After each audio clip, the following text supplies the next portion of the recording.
Здравейте и добре дошли отново в моя Revolut профил. Тук сме, понеже има нов урок от Axelar, който след като преминем успешно ще ни даде 60 стотинки.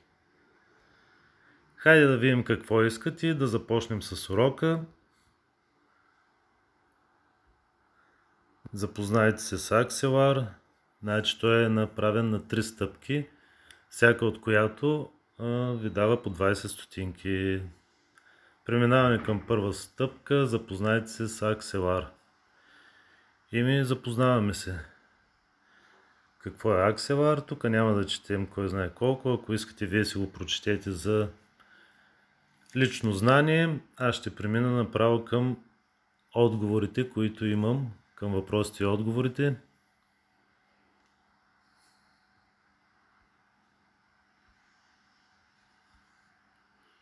И така, преминаваме към първите задачки. Кой от изброените може да опише Axelar? Блокчейн, който свързва блокчейни, блокчейн, който свързва блокчейни, преводач между различни протоколи на блокчейн, система за контрол на въздушното движение на блокчейн и всички изброени. Давам отговор 4, всички изброени. И преминаваме към втори въпрос, който е: каква е основата на подхода за сигурност на Axelar? Тук правилното е отговор 3. Децентрализация. Натискаме 3.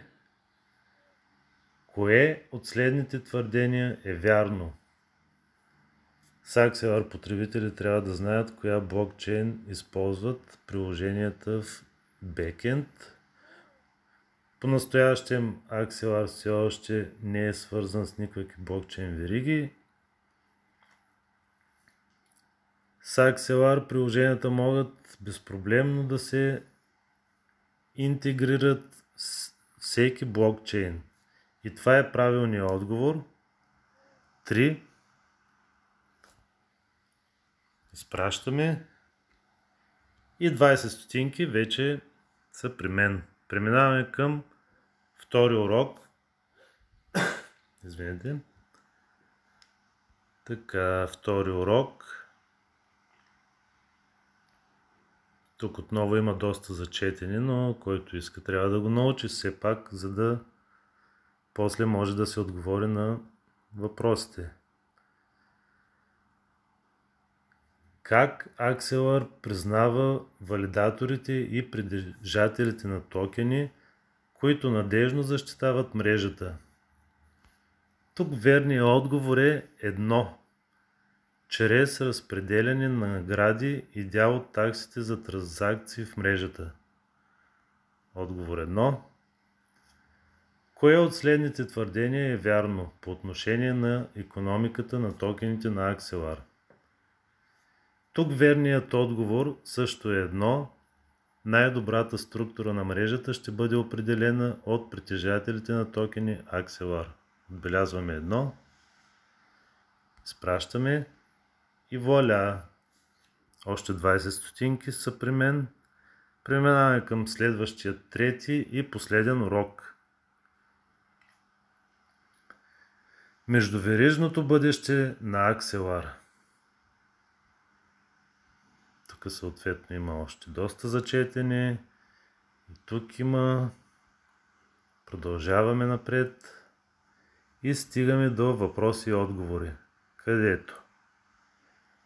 Как Axelar подобрява подхода към сигурността на мостовете от първо поколение?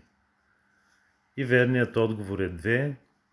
Използване на валидиране чрез доказателство за залог. Отбелязвам номер 2. Кое от следните неща е вярно за Axelar General Message Passing? Мисля, че правилно го прочетох. Верният отговор е 2.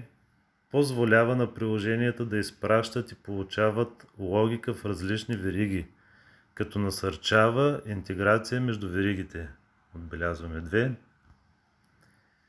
И трети последен въпрос.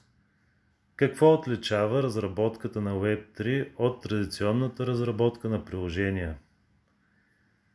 Тук верният отговор е 3. Web3 позволява на разработчиците да интегрират приложения между блокчейните, което прави възможно създаването на потенциално супер приложение.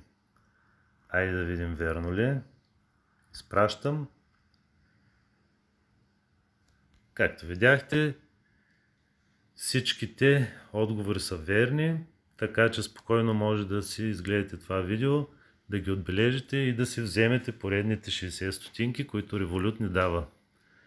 А ако това видео ви е харесало, ще се радвам да ударите по едно палче нагоре и да се абонирате за канала ми, за да получавате и други подобни видеа. Чао!